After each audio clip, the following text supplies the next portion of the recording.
all of us have rightly condemned the crimes against humanity that are being committed by Vladimir Putin in Ukraine. And the government has moved instantly, within 5 days, to sanction Putin's regime. And the strength of language that was used rightly against Putin as a barbarian, as a thug, as a murderer, as a warmonger, all of which are true, all of those things apply to the State of Israel in its treatment of the Palestinians, and yes, the government is concerned about its use of language and doesn't feel it is appropriate to even use the word apartheid when Amnesty International, the most respected human rights organisation in the world, and Human Rights Watch, within a very short period of time, issue these damning reports saying that Israel, since its foundation, has been built on a system of oppression and domination and apartheid and racism, involving the murder of unarmed,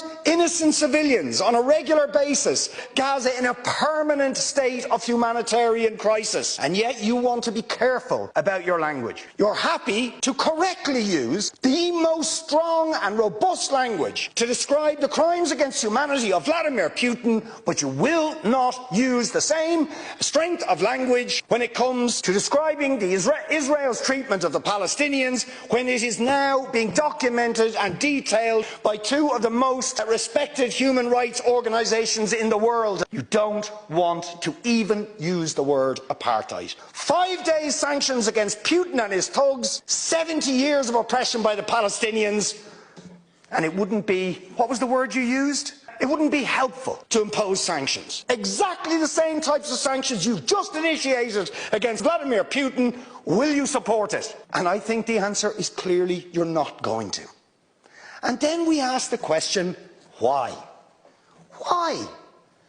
With such strength of feeling, Fine Gael and Fianna Fáil and Green TD stood up one after the other, saying it was intolerable, the thuggery and the warmongering and the brutality of Putin. You wouldn't stand for it. Urgent action had to be taken. But we've got to be much more careful with the Palestinians and their treatment. No action, no sanctions, no outrage.